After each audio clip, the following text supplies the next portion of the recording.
Tab কেলেঙ্কারিতে যুক্ত থাকার অভিযোগে মালদায় ধৃতের সংখ্যা 1 থেকে বেড়ে হলো 4। ধৃত 4 জনই মালদার বৈষ্ণবনগর থানা এলাকার বাসিন্দা। এছাড়াও এই ঘটনায় জিজ্ঞাসাবাদের জন্য আরও একজনকে পূর্ব বর্ধমান থানার পুলিশ আটক করেছে বলে খবর। উল্লেখ্য, পূর্ব বর্ধমানে ট্যাব কেলেঙ্কারিতে মালদার বৈষ্ণবনগর থানার কৃষ্ণপুর গ্রাম পঞ্চায়েতের বাসিন্দা হাসান আলী ধরা পড়ে। তাকে পূর্ব বর্ধমান থানা এবং বৈষ্ণবনগর থানার পুলিশ যৌথভাবে অভিযান চালিয়ে গ্রেপ্তার করে। এরপর তাকে জিজ্ঞাসাবাদ করে আরও বেশ কয়েকজনের নাম উঠে আসে।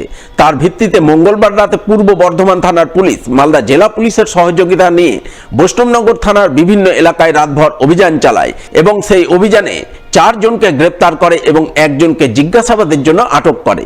পুলিশ সূত্রে জানা গেছে, ধৃতরা হলো রকি শেখ, শ্রবণ সরকার, পিন্টু শেখ এবং জামাল হোসেন। ধৃত 4 জনের মধ্যে রকি শেখের বাড়ি বৈষ্ণবনগরের চক সেহেরদি এলাকায়।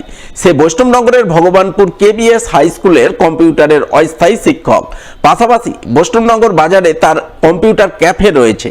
তার হেফাজত থেকে উদ্ধার হয়েছে ল্যাপটপ, পেন ড্রাইভ সহ প্রচুর নথিপত্র। সোমবার রাতে ধৃত হাসান আলীকে জিজ্ঞাসাবাদ করেই পুলিশ তার নাম জানতে পারে এবং সেই মতো তাকে ট্যাব কেলেঙ্কারিতে যুক্ত থাকার অভিযোগে মঙ্গলবার গ্রেপ্তার করে। পূর্ব বর্ধমানে ট্যাব কেলেঙ্কারিতে যাদের গ্রেপ্তার করা হয়েছে তাদের অধিকাংশের মুখ থেকেই রকি শেখের নাম জানতে পেরেছে পুলিশ। তাই সে এই কেলেঙ্কারির মাস্টার মাইন্ড কিনা তা খতিয়ে দেখতে পুলিশ তদন্ত করছে বলে জানা গেছে। রকি শেখ এই স্কুলে 2021 সালের 1/3/2021 সালে কম্পিউটার বিষয়ে যোগদান করেন। তারপর থেকে তিনি ক্লাস 5 থেকে 10 অবধি কম্পিউটারের ক্লাস নিতেন। তিনি অফিসিয়াল কাজ কোনো কিছু করতেন। আমার অফিসিয়াল কাজ আমি নিজে করতাম এবং আমার সঙ্গে আরেকজন ডাটা অপারেটর তাকে দিয়ে পাঠাতাম। আমাদের স্কুলে যা দেখেছি তাকে ভালোই মনে হয়েছে। আমাদের স্কুলে 1054 জন টাকা পেয়েছে এবং সবাই টাকা পেয়েছে। আমাদের স্কুলে আমরা যতটা দেখি ছেলে হিসেবে ভালো, তো তাড়াতাড়ি এনার্জেটিক কাজ তাড়াতাড়ি করতেন। আর আজ সকালে জেনেছি যে তাদের অ্যারেস্ট হয়েছে। খুব খারাপ লাগছে আমাদের স্কুলের এই শিক্ষকের সত্যি শিক্ষক আর কি, খুব খারাপ লাগছে। ফের নিষিদ্ধ মাদক উদ্ধারে বড়সড় সাফল্য পেল মালদার গাজল থানার পুলিশ। বিপুল পরিমাণ মাদক সহ গ্রেপ্তার করল আন্তঃরাজ্য 2 মাদক পাচারকারীকে।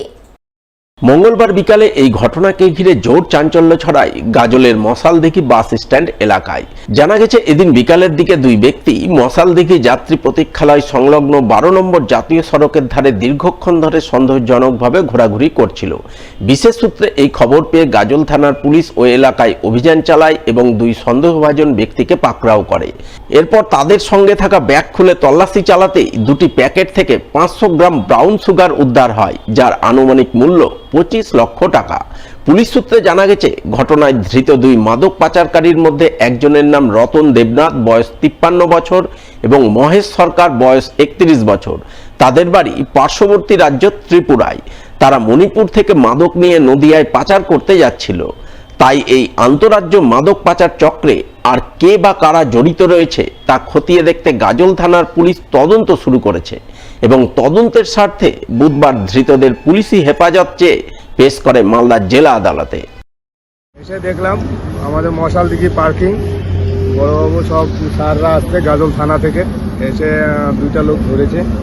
ধরার পরে তাদেরকে ব্যাগ বুক চেক করে দেখছে, ব্রাউন সুগার আছে প্লাস, তো ওগুলো আবার বের করে মাপলো, মেপে টেপে দেখছে 250 গ্রাম করে আছে, 250 গ্রাম করে একটা প্যাকেটে। 2টা প্যাকেট পাওয়া গেছে।